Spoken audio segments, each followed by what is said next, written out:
Hello student, welcome back to my channel. તો student, આગળની વિડીયોમાં આપણે શું કરી રહ્યા હતા, શું શીખી રહ્યા હતા? પાસાના રિલેટેડ ક્વેશ્ચન શીખી રહ્યા હતા. તો આજે પણ આપણે એ જ કરવા જઈ રહ્યા છે. તો પહેલા શું લખ્યું છે એ જોઈ લઈએ. ઓકે, બે પાસા ફેંકતા બંને પર રહેલા અંકોનો સરવાળો અવિભાજ્ય સંખ્યા હોય. પહેલા તો આપણે શોર્ટમાં વાંચવાનું કે બે પાસા ફેંકવાનું કીધું છે. તો પહેલા તો આપણે શું ફાઇન્ડ કરવાનું? ટોટલ પરિણામ. ઓકે, તો બે પાસા, એક પાસાની બાજુ 6 હોય છે અને એને 2 વખત ફેંકવાનું છે. તો 6 ની 2 ઘાત, 6 ની 2 ઘાત એટલે કે 6 ગુણ્યા 6, એટલે કે ટોટલ પરિણામ કેટલા આવી ગયા? 36. ઓકે, હવે શું કરવાનું?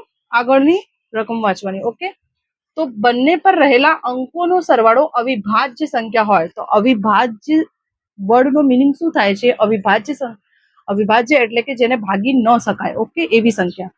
તો આમાં આપણે જોઈ લઈએ, સરવાળા વાળી લાઈનમાં આપણે જોઈશું કે અવિભાજ્ય આને ન ભાગી શકાય, આને ન ભાગી શકાય, આને પણ ન ભાગી શકાય, આને પણ ન ભાગી શકાય, આને પણ ન ભાગી શકાય. ઓકે, હું સર્કલ કરી દઉં તો તમને વધારે આઈડિયા આવશે. ઓકે, તો હવે આપણે આ જોઈ લીધું, એની સંભાવના, એની સામેની સંભાવના જોઈશું.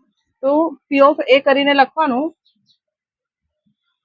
2 અવિભાજ્ય સંખ્યા છે તો એની સંભાવના 1, 3 અવિભાજ્ય સંખ્યા છે તો એની સંભાવના 2, 5 અવિભાજ્ય સંખ્યા છે તો એની સંભાવના 4, 7 અવિભાજ્ય સંખ્યા છે તો એની સંભાવના 6 અને 11 અવિભાજ્ય સંખ્યા છે તો એની સંભાવના 2 અને નીચે ટોટલ પરિણામો 36.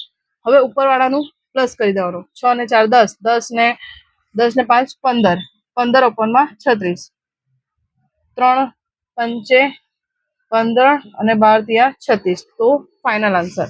ઓકે, તો સ્ટુડન્ટ સમજાઈ ગયું હશે કે આ કેવી રીતે આવ્યું. ઓકે, તો જો વિદ્યાર્થી મિત્રો તમે મારા સાથે આવા જ પ્રશ્નો ઇઝી ટ્રીક સાથે શીખવા માંગતા હો તો મારા ચેનલને હમણાં જ સબસ્ક્રાઇબ કરો અને વિડીયોને લાઈક કરો, કમેન્ટ કરો અને વધુમાં વધુ શેર કરો. ઓકે, તો ફરી મળીશું. Bye bye.